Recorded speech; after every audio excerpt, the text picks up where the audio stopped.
আসসালামু আলাইকুম। আপনি কি একজন এসএসসি 2027 ব্যাচের শিক্ষার্থী? আপনি কি টেনশনে আছেন যে কি করব, কি না করব এটা নিয়ে? আপনি কি টেনশনে আছেন এই কারণে যে আপনার রুটিন দিয়ে দিয়েছে, এখন কি করবেন?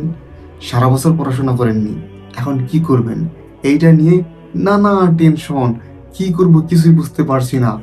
দেখুন, একটা কথা ভালো করে মাথায় রাখুন, আপনার মা বাবা আপনাকে দীর্ঘ 9-10 বছর ভরে আপনাকে পড়াচ্ছে, তারা খেয়ে না খেয়ে আপনাকে পড়াচ্ছে। আপনি শুধু তার দিকে তাকান তো, কিছুই দরকার নেই, আপনার কোনো কিছুরই দরকার নেই, শুধু মা বাবার দিকে তাকান। দেখুন আপনার জন্য কতটা কষ্ট করেছে তারা। আপনি একবার ভাবুন, একবার আপনি তাদের স্থানে গিয়ে আপনি নিজেকে চিন্তা করুন যে আমি যদি এই জায়গায় থাকতাম এবং আমি আমার সন্তানের কি চাইতাম? আমি কি চাইতাম আমার সন্তান খারাপ হয়ে যাক? আমি কি চাইতাম আমার সন্তানকে আমি 10 বছর পড়ালাম, তারপর হচ্ছে এসএসসি তে সে ফেল করেছে, এরকম একটা কথা শুনতে? এরকমটা কি কেউ আমরা চাই? চাই না। আমাদের মা বাবারাও চায় না, আপনার মা বাবাও চায় না। আপনার মা বাবার চেয়ে আপনার বড় মোটিভেশন আর কি হতে পারে? আপনি তাদের কথা ভাবুন।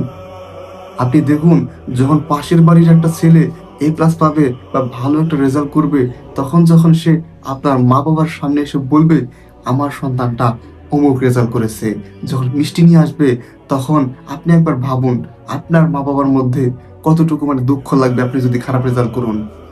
আপনার মা বাবার চেয়ে আপনার বড় কি কোনো মোটিভেশন হতে পারে? এর চেয়ে কি বড় মোটিভেশন হয়? হয় না তো। আল্লাহ তাআলা আমাদের মা বাবাকে দিয়েছে, আপনি তাদের দিকে তাকান একবার। আর কিচ্ছু তো লাগার কথা না।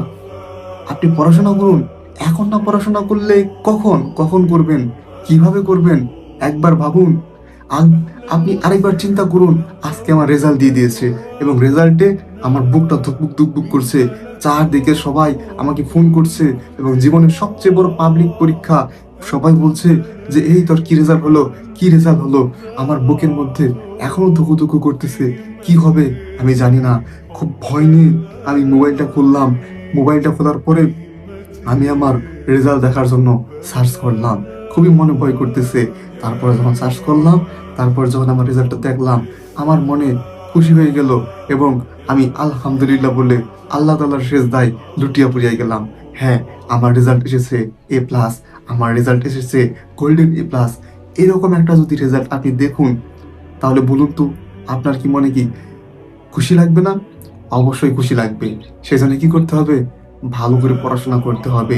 মা বাবার দিকে একবার তাকান। তার দিকে তাকালে আপনার কি মনে হয় যে পড়াশোনা করব না? এরকমটা কি মনে হয়? নিশ্চয়ই মনে হয় না। মনে হয় না যে আমার বাবা একজন কৃষক, আমার বাবা একজন হতদরিদ্র কিংবা মধ্যবিত্ত। সে খুবই ছোটবেলা থেকেই দেখছি যে সে খুবই নিম্নবিত্তর মতো কাজ করে যাচ্ছে। আপনার মনে হয় না যে না, আমার আব্বাকে, আমার মাকে আমি সে লোকাল বাসে সাধারণ মানুষের সাথে আমি উঠাবো না, আমি আমার মাকে, আমি আমার বাবাকে একটা প্রাইভেট কারে উঠাবো, যে প্রাইভেট কারটি হবে আমার নিজের? এটা কি মনে হয় না? এটা এইটা যদি মনে হয় তাহলে আপনাকে কি করতে হবে? এমনি এমনি মা বাবার মুখে হাসি ফোটাতে হলে অবশ্যই আপনাকে পড়াশোনা করতে হবে, করতেই হবে। আর আমার বিশ্বাস আপনি পারবেন, পারবেনই ইনশাআল্লাহ। আল্লাহর উপর ভরসা রাখুন, আপনি পারবেন ইনশাআল্লাহ।